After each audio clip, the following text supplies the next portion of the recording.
네, 오늘 말씀은 여호와의 두려움, 여호와의 두려움이란 제목으로 말씀을 나눌 텐데요. 제가 이렇게 제목을 잡은 것은 7절에 보면요. 여호와의 두려움이 백성에게 임함에 그들이 한 사람 같이 나왔다고 나오거든요. 그러니까 여호와의 두려움이 임하면 하나가 된다라는 뜻이거든요. 예, 그러니까 우리가 한 마음이 되고 하나가 되는 것은 여호와의 두려움이 임할 때 가능하다라는 것이죠. 그렇다면 여호와의 두려움의 반대말이 뭘까요? 사람의 두려움입니다. 정말 좋아요, 여러분들이.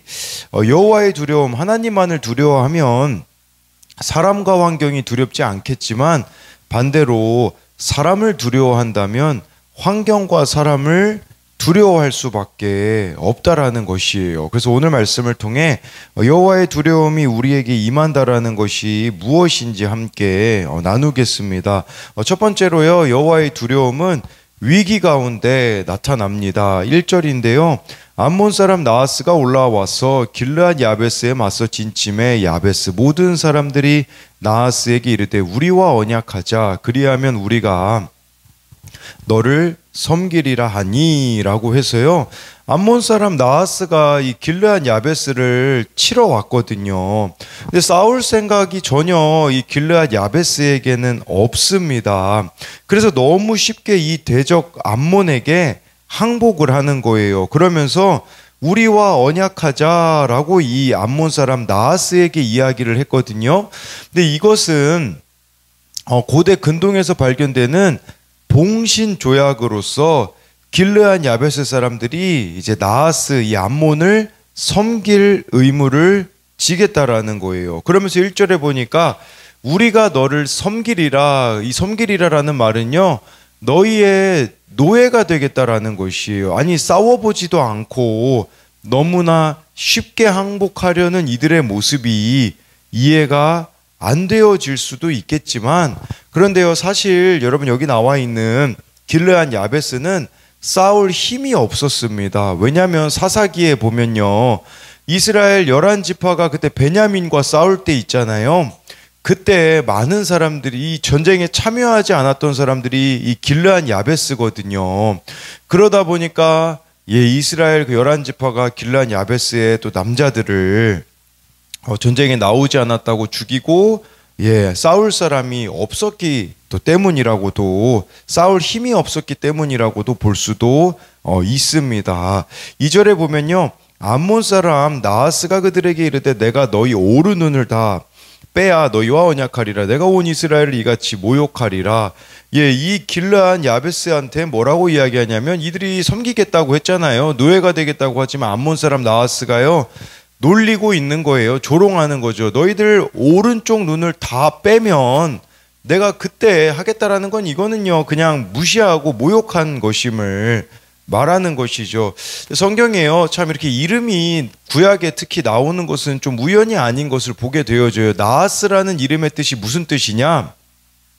사탄, 뱀이라는 뜻이에요. 사탄, 뱀. 그러니까 이 암몬 사람 나하스는 쉽게 말하자면 우리들에게는 사탄, 뱀, 이렇게 볼 수 있겠죠. 여러분, 그렇다면 왜 사탄이 우리를 공격하고 조롱하고 비웃을까요? 그 이유는요, 내가 안일한 삶을 살고 있기 때문입니다. 여러분, 이 안일한 삶이라는 것은 뭐냐면 예배와 말씀이 전혀 내 삶에 영향력을 미치지 못하는 삶을 살고 있는 것을 말하는 것이에요. 정말 여러분들의 삶에 예배와 말씀이 능력이 되어서 그 영향력 아래 살고 있는지를 돌아보아야 합니다. 제가 이렇게 안일한 삶이라고 말씀드릴 수 있는 이유는 뭐냐면요, 하나님이 이스라엘 백성들에게 가나안 땅을 약속하셨잖아요. 가나안 땅은 요단강을 기준으로 요단 서편이었거든요. 그런데 요단 서편이 약속의 땅인데 요단 동편 땅이 너무 좋아가지고 그쪽을 선택했던 지파들이 있어요. 아름다운 목초지가 있는 걸 보고 요단 동편을 달라고 한 그 세 지파가 누구냐? 바로 르우벤 지파, 갓 지파, 므낫세 반 지파거든요. 제가 갑자기 이 이야기를 왜 하냐? 여기 나와 있는 야베스 길르앗이요, 그 갓지파의 후손입니다. 예, 그러니까 요단 서편 약속의 땅이 아닌 요단 동편 눈에 좋아 보이는 땅을 선택한 그 세 지파 중에 하나였다라는 거죠. 처음에 이들이 요단 동편을 막 떼쓰면서 달라고 하잖아요. 하나님이 그래서 허락해 주시는데 이들이 처음에는 뭐라고 이야기하냐면 우리가 이렇게 요단 서편에 있는 곳에서 예배의 장소에서 함께 예배드리겠다라고도 말을 했었고요. 그리고 예를 들어 전쟁이나 어려움이 있으면 와서 도와주겠다고 했는데 여러분 이 길란 야베스가 그 도와주지 않았었잖아요. 예, 너무 좋은 목초지에서 먹고 살만하니까 첫사랑을 잃어버렸다라고 할 수 있는 것이에요. 그들이 혹했던 이 좋은 목초지, 그게 남들이 탐하는 전쟁터가 되어 버렸다라는 것이겠죠.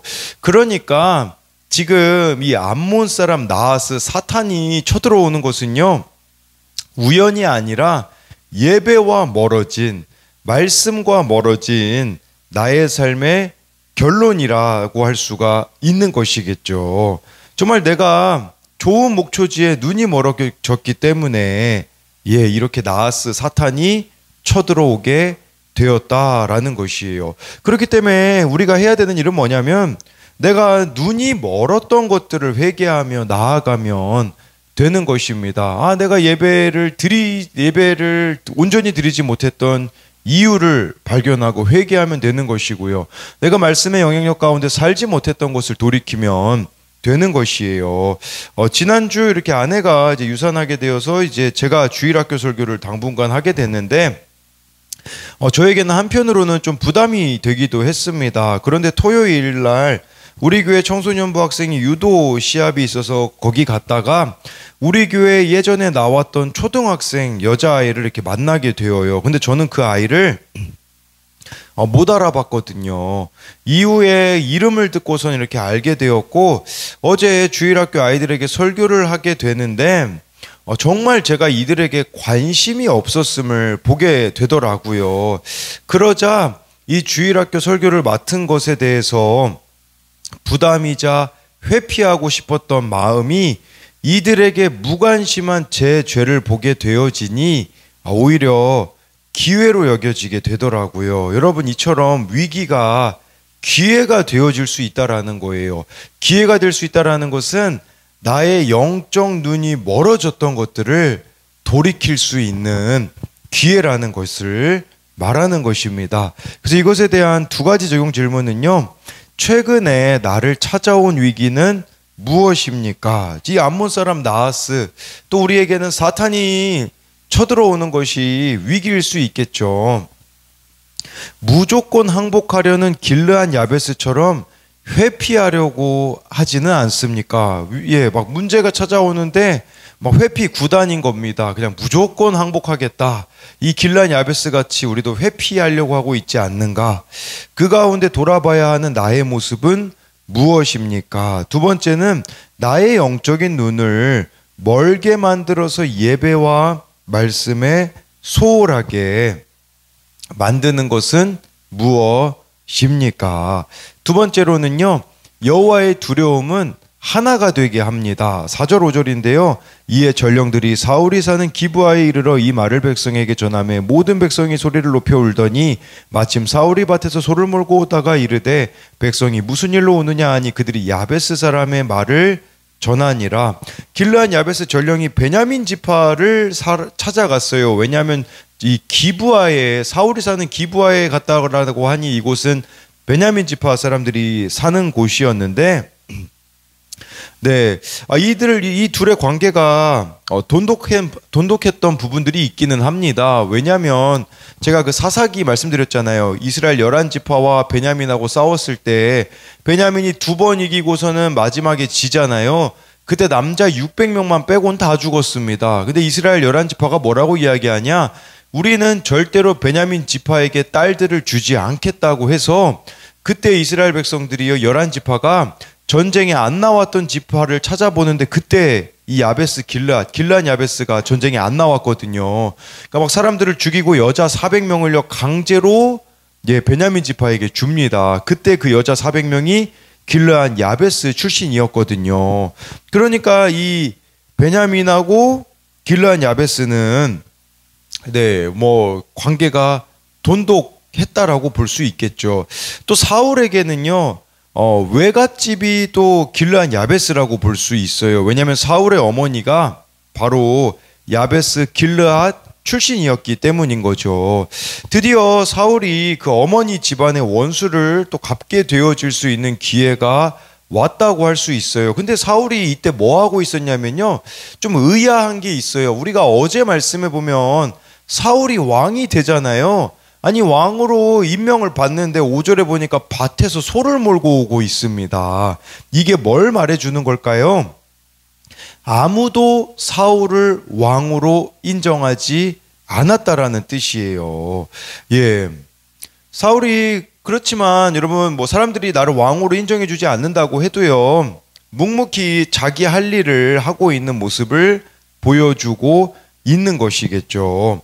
예, 백성들이 하도 사울을 무시하니까 사울을 찾아갈 수밖에 없는 상황을 또 하나님이 만들어 주신 것이에요.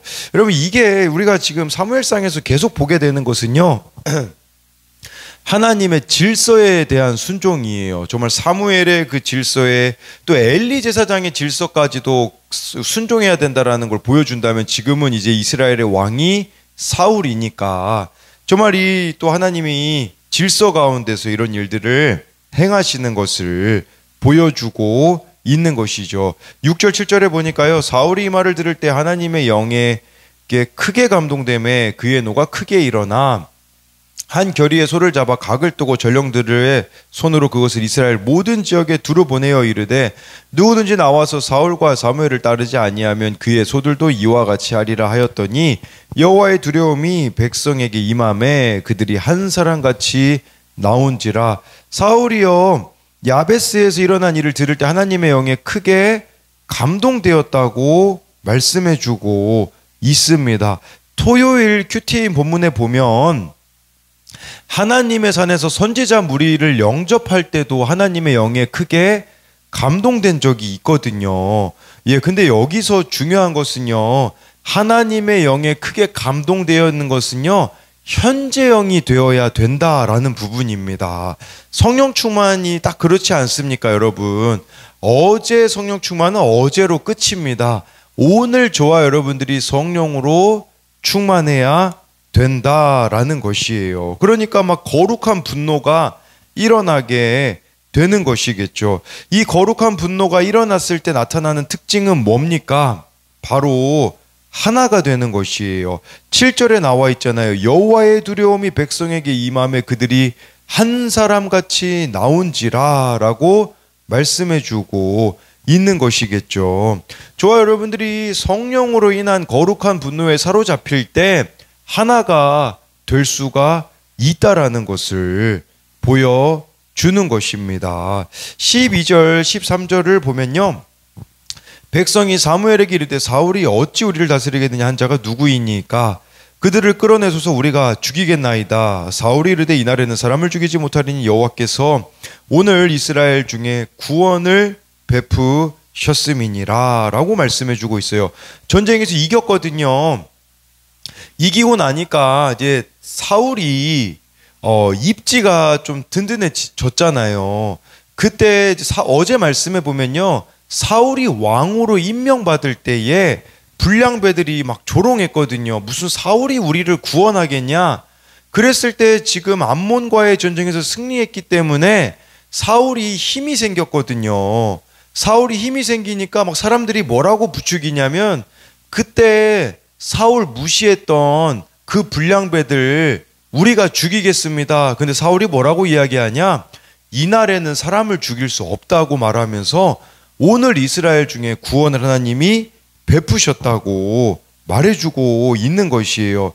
여러분, 이것이 성령 충만한 사람에게 나오는 모습이라고 볼 수 있어요. 성령 충만한 사람은요, 예, 이처럼 반대자들에게요 복수하지 않습니다. 이 성령으로 하나가 된다라는 것은요 바로 이런 거예요. 정말 나를 미워하는 사람을 복수하지 않는 모습을 나타내는 것이겠죠. 대표적으로 누가 그랬습니까? 여러분 사도행전에 나오는 스데반 집사님이 아니었겠습니까? 돌로 자기를 치는 자들에게 복수하지 않고 정말 죄를 저들에게 돌리지 말아달라라는 그런 스데반 집사님의 고백이 본인의 성품에서 나오는 겁니까? 아니죠. 성령으로 인함이에요. 여러분 우리가 성령에 사로잡히잖아요. 복수심이 사라지게 된다라는 것을 알아야 되는 거죠. 근데요 여러분 이게 사울이 이 모습이 끝까지 갔다면 얼마나 좋았겠습니까? 끝까지 성령에 사로잡혔다면 사울은요 나중에 다윗을 죽이려고 한 생각을 못했을 거예요. 지금 이때는 사울이 복수하지 않잖아요.